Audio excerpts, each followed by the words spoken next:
Qual o maior sufoco que você já passou? Existem alguns momentos tão surpreendentes que chega a ser difícil falar que foi por pura sorte ou mesmo coincidência. A impressão que fica é a de que realmente existe um plano para cada um de nós. Ficar à deriva no mar ou preso em alguma ruína por aí sem conseguir sair poderia significar uma morte certa. Mas muitas pessoas sobreviveram a essas situações e hoje contam como estão vivas. Meu nome é Ivan Lima e você é meu convidado para conferir algumas histórias de sobrevivência que podem fazer você acreditar em milagres. Deixa eu te perguntar, você gosta de ficar sozinho? Olha, se algum dia um grupo de pescadores chegou a gostar, eles mudaram de ideia depois de ficar 9 meses perdidos no mar.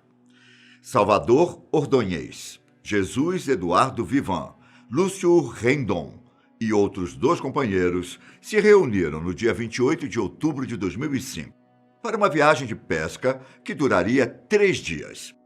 Eles se encontraram no porto de San Blas, no México, e partiram para alto mar. A situação complicou quando um equipamento deu problema e eles não conseguiram arrumar.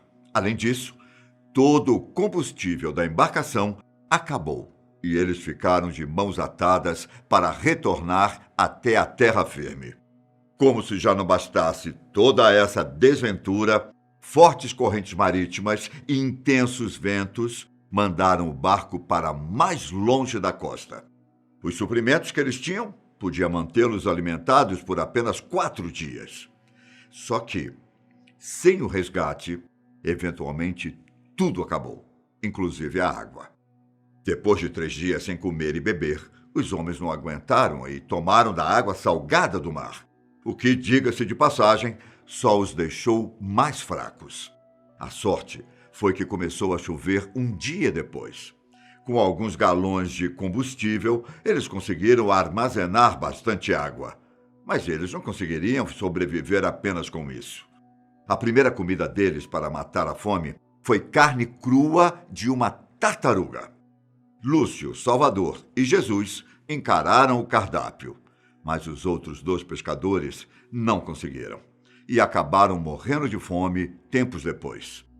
Até o dia do resgate, eles passaram por uma dieta que consistia em peixes, tartarugas e pássaros. O sofrimento acabou poucos meses depois, antes de completar 1 ano do sumiço deles no mar.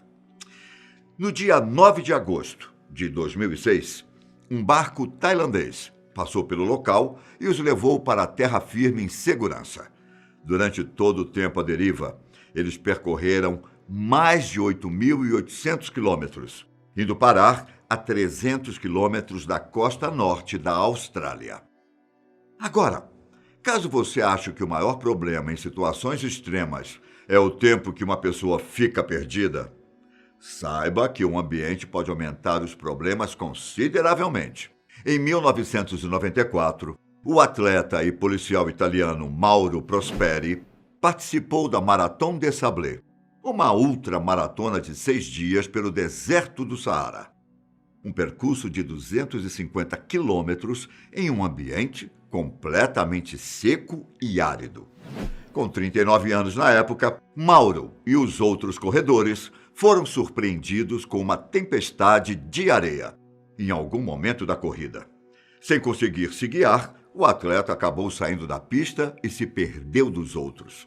Uma situação que fez ele ficar perdido por 10 dias. Cerca de 80 pessoas estavam competindo e um número ainda menor estava correndo, o que fez Mauro ficar sozinho boa parte do tempo. Uma tempestade chegou com violência, fazendo com que ele fosse engolido por uma parede de areia. Ela acertava o rosto dele com tanta força que chegava a machucar. Mauro, então, se escondeu em um lugar e esperou 8 horas até a tempestade passar. O problema é que quando ela passou, o corredor se deparou com um cenário completamente diferente de antes. Sem saber se mais pessoas estavam na mesma situação, ele começou a caminhar com a esperança de encontrar alguém. Infelizmente, ele não achou nada tão cedo. Por mais que Mauro tivesse alguns equipamentos, como bússola, faca, alimentos desidratados e um saco de dormir, a água era uma preocupação constante, pois ele não sabia se encontraria um dos postos de controle para reabastecer. E só metade da garrafa dele tinha água. De acordo com Mauro, foi preciso urinar em uma garrafa de água extra para aproveitar que ele ainda estava hidratado e a urina seria mais clara e potável. No dia seguinte, um helicóptero passou perto dele, mas não o viu, mesmo que ele tenha disparado um sinalizador. O corredor até encontrou um santuário muçulmano no meio do caminho, mas estava abandonado. Ainda assim, o achado serviu como abrigo e também o ajudou a se alimentar. Com uma faca, Mauro pegou vários morcegos, arrancou a cabeça, retirou os órgãos, bebeu o sangue e comeu os corpos crus. Ele ficou 3 dias no santuário, tempo suficiente para que uma nova tempestade de areia surgisse e ele queimasse boa parte do que tinha na esperança de chamar a atenção de um avião que passou por lá. Sem sucesso, mais uma vez, Mauro se convenceu de que iria morrer e tentou cometer o suicídio, cortando os pulsos. Só que aquele não era o momento dele. Seu sangue havia engrossado e as feridas coagularam rapidamente. Para Mauro, a falha no plano tinha sido um sinal de que ele não deveria desistir. Novamente confiante, o corredor aproveitou a energia restante para retornar ao deserto em busca de ajuda. Ele caminhou por vários dias e precisou matar cobras, lagartos e insetos para comê-los crus e manter as forças. Segundo Mauro, essa também era uma forma de se hidratar, pois ele estava tão mal que deixou de conseguir urinar em um determinado momento. O pobre coitado até encontrou cactos e um pequeno oásis, onde conseguiu beber um pouco d'água. Não demorou muito para que Mauro percebesse pegadas na areia e visse animais ao longe. Depois de 10 dias, ele alcançou uma pequena vila. De lá, levaram ele para uma base militar da região, onde ele recebeu os primeiros socorros. Além de descobrir que estava na Argélia, tendo feito um desvio de 291 quilômetros no percurso, Mauro tinha perdido 16 quilos e o fígado dele quase não funcionava mais. Por mais que ele tenha demorado 2 meses para se recuperar, o atleta não parou de correr.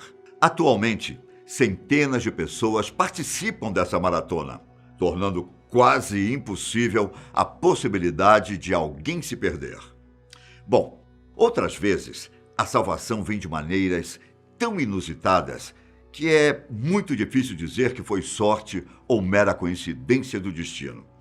Um caso desse tipo ocorreu no ano de 2017, em Devon, na Inglaterra. Um garoto gritou "Olá!" na entrada de uma câmara subterrânea. E, para o susto dele, recebeu uma resposta da escuridão. O jovem Isaac Eglinton Watts e sua amiga Emily estavam caminhando por uma área repleta de árvores, quando ficaram bastante animados ao encontrarem uma construção abandonada. Por mais que os dois estivessem muito curiosos para desbravar o local, eles ficaram alertas todo o tempo, para não sofrerem nenhum tipo de acidente. Logo depois de verificarem as estruturas externas, Isaac e Emily começaram a olhar o interior, momento em que descobriram que a construção produzia bastante eco quando eles gritavam. Foi então que o jovem começou a gritar "Olá!" nas entradas das câmeras. Ele então chamou a amiga, mas ela recusou a aventura de enfiar a cabeça em um lugar escuro para gritar. Justamente na segunda entrada que ele gritou, uma voz rouca respondeu de volta. De acordo com Isaac, tudo estava muito escuro e ele só conseguia ver o que a lanterna do telefone iluminava. Extremamente assustado, ele correu para Emily e contou a situação. Mas ela só acreditou na história quando ouviu a voz surgindo da escuridão. Uma voz que pertencia a James Thompson, um homem que tinha 51 anos na época e estava em situação de rua antes de desaparecer. Sem saber como resgatar James da construção, os jovens pediram ajuda a 2 guardas florestais. A situação do homem era tão crítica que, após ser resgatado e levado às pressas para o hospital, a equipe de emergência disse que ele provavelmente morreria em poucos dias se não tivesse sido encontrado.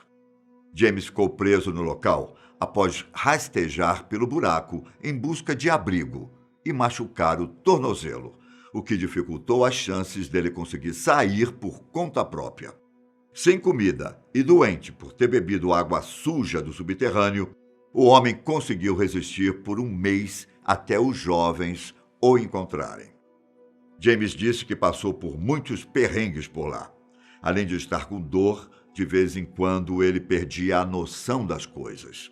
Depois de tudo, o homem acabou passando um tempo em uma casa de repouso, onde recebeu o tratamento necessário. Você já passou por alguma situação extrema de sobrevivência? Conhece alguém que tenha passado?